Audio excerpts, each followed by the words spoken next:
So, hello everybody. Today we are going to study and understand the complete process of case taking in homeopathy. So, how do we take a case in homeopathy? From where we have to start? So, there are certain points which you have to keep in mind, and I'll discuss all of them one by one. So, there are 4 P's which you have to keep in mind, and then C, F, M, L. These are the short form of all these points which I have written over here. Actually not 4, there are 5. So first point is patient's introduction and rapport.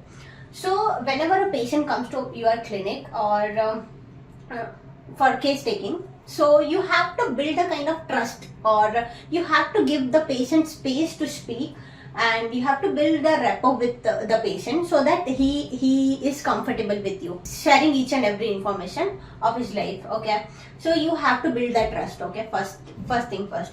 So let's take in Hindi. Okay, so patient जब भी हमारे clinic पे आता है तो हमको उसको कोई स्पेस देना है, ताकि जो भी है, क्योंकि हमारे केस टेकिंग के ड्यूरिंग हमारे पास सिर्फ 1 या 2 क्वेश्चंस नहीं होते हैं। होम्योपैथिक केस टेकिंग बहुत ही एक डिटेल्ड प्रोसेस है और उसमें लगभग 1 से 1.5 घंटा लगता है।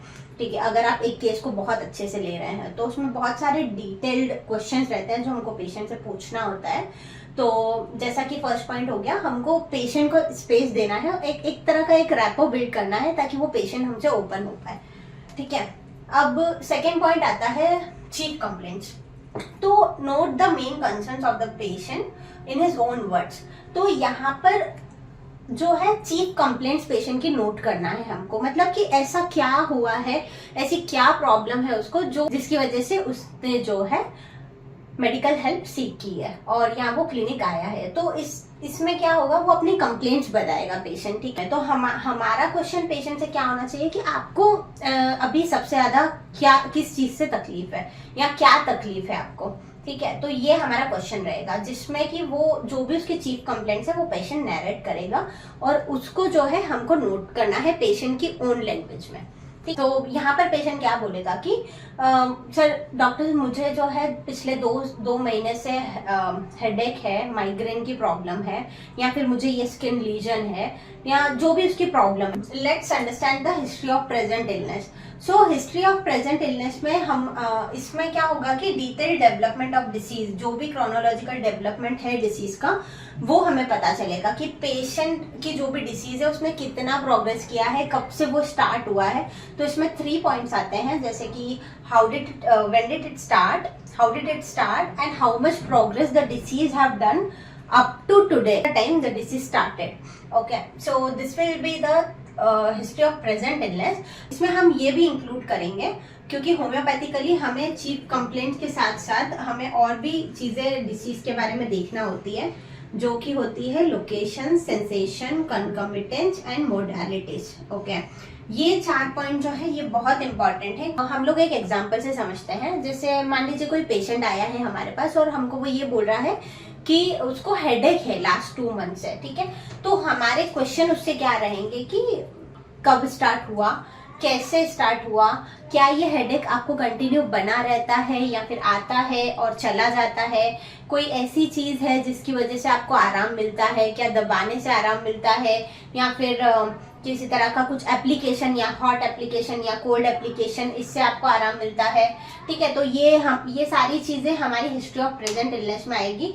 तो लोकेशन जो भी पेशेंट का एरिया है, लेट्स से अगर उसको स्किन लीजन है तो उसकी लोकेशन बताना, या फिर हेडेक है तो वो लोकेशन बताएगा कि किस पार्ट में उसको सबसे ज्यादा जो है पेन रहता है। ठीक है, सेंसेशन, किस तरह का सेंसेशन है, क्या थ्रोबिंग टाइप ऑफ पेन है, क्योंकि यहाँ पे हम लोग सिर्फ हेडेक की ही अभी एग्जाम्पल लेके बात कर रहे हैं। तो सेंसेशन हेडेक का क्या रहेगा, थ्रोबिंग टाइप ऑफ हेडेक है, प्रिकिंग पेन है। ठीक है, तो इस तरह का वो पेशेंट जो है सेंसेशन बताएगा। उसके बाद में आता है कंकमिटेंट्स मतलब कि associated complaints along with the headache, या जैसे कि नोजिया हो गया, डिजीनेस हो गया। हर पेशेंट के अलग अलग कंकमिटेंट रहते हैं। ठीक है, हर पेशेंट अलग अलग अपना एसोसिएटेड सिम्टम्स बताएगा। तो associated symptoms with the current disease, that is concomitants. And here comes the modalities. So LSCM, location, sensation, concomitant, modalities. Modalities में क्या आता है? Aggravation and अमेलियोरेशन। एग्रावेशन मतलब कि किस चीज से ये दर्द बढ़ता है, ठीक है, और ऐसी क्या चीजें हैं जिसकी वजह से उसको ये पेन है, हेडेक जो है बढ़ता है।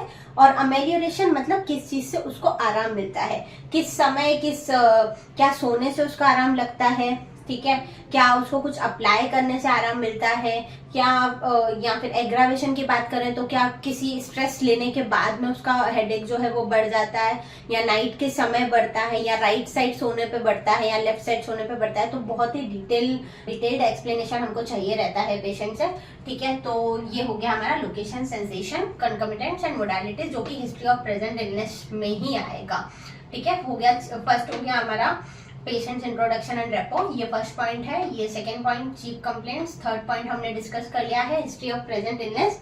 एंड अब आता है फोर्थ पॉइंट जो कि है पास्ट मेडिकल हिस्ट्री। तो इसमें हमको पेशेंट की पास्ट मेडिकल हिस्ट्री लेना होती है, एनी प्रीवियस मेजर इलनेसेस और ट्रीटमेंट और सर्जरी। कोई भी ऐसी बीमारी जो ऑलरेडी चल रही है या प्रीवियसली हुई है उसको, या किसी तरह की patient has gone under surgery, या कोई भी ऐसा ट्रीटमेंट जो ऑलरेडी उसने पास्ट में लिया था, तो ये हो गया पास्ट मेडिकल हिस्ट्री जो कि कहीं ना कहीं रिलेवेंट है, ठीक है। तो ये हो गया past medical history. Then comes the F, that is family history. Family history हमको पेशेंट की लेना होती है, जिसमें हम लोग क्या कंसीडर करते हैं, एनी जेनेटिक टेंडेंसीज और chronic illnesses in the family. कोई ऐसी बीमारी है जो जेनेटिकली उसकी फैमिली में चलती आ रही है, ठीक है, क्योंकि कुछ ऐसी डिसीजेस होती है जो कि कहीं ना कहीं जेनेटिकली फैमिलीज में रन होती है, लाइक कैंसर हो गया, अस्थमा हो गया, थायराइड हो गया, डायबिटीज हो गया।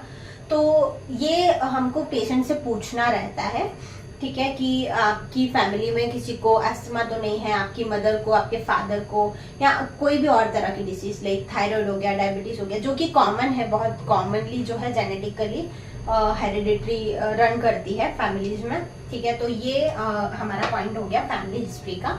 इसका मेन उद्देश्य यह रहता है कि अर्ली डायग्नोसिस में, ठीक है, अर्ली डायग्नोसिस या फिर किसी भी तरह का प्रिवेंटिव केयर या फिर पर्सनलाइज ट्रीटमेंट हम पेशेंट को दे पाए, ठीक है। तो ये हो गया हमारा family history. Next comes the life history and events. Any significant events, example trauma, loss, shock etcetera. तो इस पॉइंट में लाइफ हिस्ट्री एंड इवेंट्स, तो इसमें ये बहुत ही सिग्निफिकेंट रोल प्ले करता है होम्योपैथिक केस टेकिंग में। लाइफ हिस्ट्री या इवेंट्स, कुछ ऐसा पेशेंट की लाइफ में इंसिडेंट हुआ है जिसकी वजह से उसका फिजिकल और मेंटल मेकअप जो है वो चेंज हुआ हो, पहले कुछ और हो वो पर्सन, लेकिन उस ट्रॉमा, उस इंसिडेंट के बाद में जो है उसका फिजिकल या मेंटल हेल्थ में जो है काफी ज्यादा चेंजेस आया हो, तो वो हमको स्पेशली नोट डाउन करना होता है, उनसे पेशेंट से स्पेशली पूछना होता है, ठीक है, कि क्या किसी तरह का कोई इमोशनल स्ट्रेस से आप निकले हो या निकल रहे हो, ठीक है, या फिर किसी तरह का कोई इंसिडेंट हुआ है, क्योंकि किसी तरह के ट्रॉमास और कुछ ऐसी इस तरह की हिस्ट्रीज जो रहती है, इंसिडेंट्स जो रहते हैं, वो एक बहुत ही ज्यादा इम्पॉर्टेंट चेंजेस ले आते हैं पेशेंट की लाइफ में कई बार। जैसे कि कोई किसी के लिए जॉब बहुत इंपॉर्टेंट है और सडनली उसकी जॉब छूट जाए, तो इस तरह की जो सिचुएशंस रहती है, या फिर कुछ इंटरपर्सनल रिलेशनशिप जो रहते हैं पेशेंट के, वो अगर डिस्टर्ब होते हैं तो उसकी वजह से जो है पेशेंट की काफी सारी हेल्थ प्रॉब्लम जो है वो ट्रिगर होती है। को बहुत ही इम्पोर्टेंटली ये सारी इवेंट्स और इस तरह के कोई भी स्ट्रेसेस जो है जिससे पेशेंट निकला हो और उसकी लाइफ में उस इंसिडेंट ने बहुत ही ज्यादा इम्पैक्ट डाला हो, इस तरह के इवेंट्स या ट्रॉमास जो है हमें उसको नोट डाउन करना होता है, हमें पेशेंट से पूछना होता है, ठीक है। हम बात करेंगे मेंटल एंड इमोशनल स्टेट की।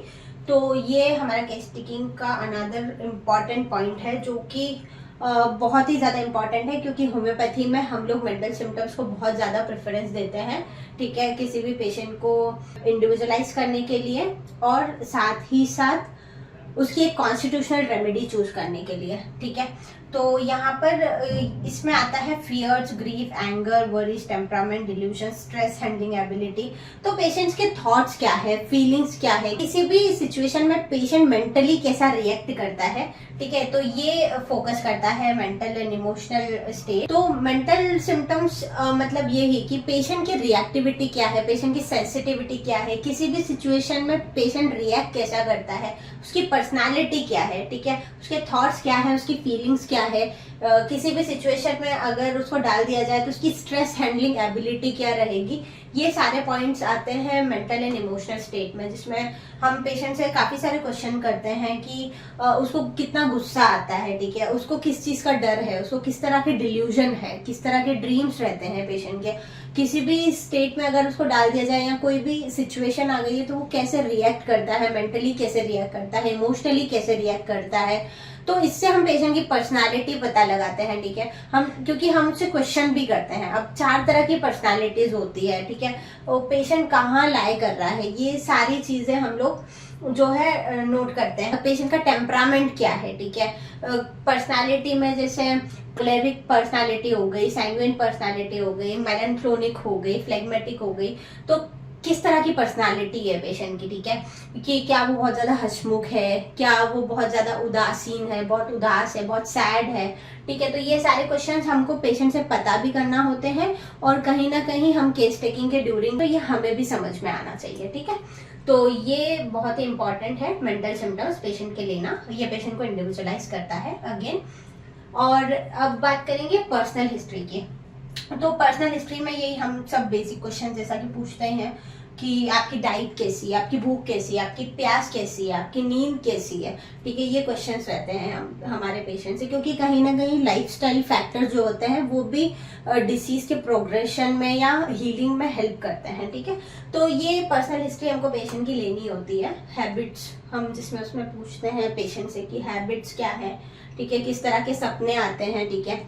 और लास्ट पॉइंट आता है फिजिकल एंड जनरल्स का, ठीक है, जिसमें आता है thermals, perspiration, menstrual cycle if applicable, bowel routine, bowel and bladder routine, ठीक है। तो ये फिजिकल जनरल्स मतलब ये कि थर्मल्स मतलब ये कि पेशेंट चिली है या पेशेंट हॉट है, उसको किस तरह का वेदर पसंद है, summer, winter, spring etcetera. Perspiration, पसीना सबसे ज्यादा कहाँ आता है, ठीक है। मेंस्ट्रुअल साइकिल, अगर पेशेंट फीमेल है तो मेंस्ट्रुअल साइकिल की हिस्ट्री लेना होती है।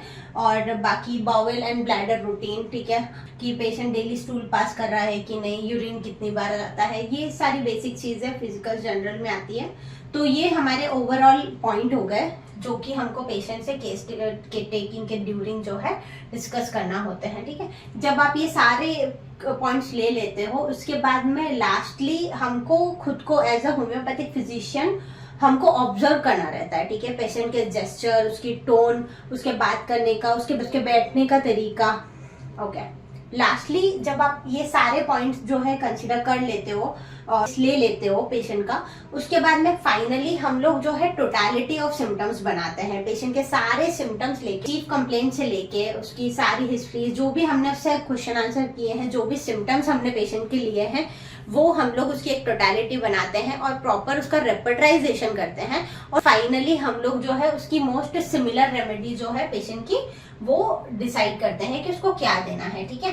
That's all, thank you.